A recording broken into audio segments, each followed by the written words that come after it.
ಜೋಯಿಡಾ ತಾಲೂಕಿನ ಕವಳೇಶ್ವರನ ಜಾತ್ರೆಗೆ ಬರುವಂತೆ ಭಕ್ತಾದಿಗಳಿಗೆ ಮನವಿಯನ್ನು ಮಾಡಿದ ಕವಳೇಶ್ವರ ದೇವಸ್ಥಾನದ ಅಭಿವೃದ್ಧಿ ಹಾಗೂ ಪೂಜಾ ಸಮಿತಿಯ ಸದಸ್ಯರಾದ ಅರುಣ್ ಎಂ ಭೋಸ್ಲೆ. ಸಮೃದ್ಧ ಕಾಡಿನ ನಡುವೆ ಇರುವ ವರ್ಷಕ್ಕೊಮ್ಮೆ ದರ್ಶನ ಭಾಗ್ಯ ನೀಡುವ ಜೋಯಿಡಾ ತಾಲೂಕಿನ ಕವಳದಲ್ಲಿರುವ ಶ್ರೀ ಕವಳೇಶ್ವರನ ಜಾತ್ರೆಗೆ ಹೆಚ್ಚಿನ ಸಂಖ್ಯೆಯಲ್ಲಿ ಭಕ್ತಾದಿಗಳು ಆಗಮಿಸಿ ಶ್ರೀ ಸ್ವಾಮಿಯ ಕೃಪೆಗೆ ಪಾತ್ರರಾಗುವಂತೆ ಕವಳೇಶ್ವರ ದೇವಸ್ಥಾನ ಅಭಿವೃದ್ಧಿ ಹಾಗೂ ಪೂಜಾ ಸಮಿತಿಯ ಸದಸ್ಯರಾದ ಅರುಣ್ ಎಂ ಭೋಸ್ಲೆ ಅವರು ಮನವಿಯನ್ನು ಮಾಡಿದ್ದಾರೆ.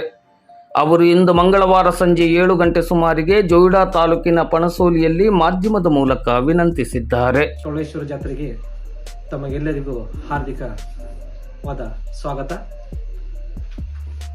ಅಂಬಿಕಾನಗರದ ಒಂದು ಈ ವಿಶೇಷ ಏನಂದ್ರೆ, ಪ್ರತಿ ವರ್ಷದಂತೆ ಕೂಡ ಕವಳೇಶ್ವರ ಜಾತ್ರೆಯು ಫೆಬ್ರವರಿ ತಿಂಗಳು ಬರ್ತದೆ. ಹಾಗಾಗಿ ಅಂಬಿಕಾನಗರದ ಸುತ್ತಮುತ್ತಲಿನ ಜನತೆ ಆಗಿರ್ಬೋದು, ದಾಂಡೇಲಿ ಹಳೆಯ ಜನತೆ ಆಗಿರ್ಬೋದು, ಅನೇಕ ಭಕ್ತಾದಿಗಳು ಬಂದು ತಮ್ಮ ಹರಕೆಯನ್ನು ಹೊತ್ತು ಇಲ್ಲಿ ಆ ಭಗವಂತನ ಕೃಪೆಗೆ ಪಾತ್ರರಾಗ್ತಾರೆ.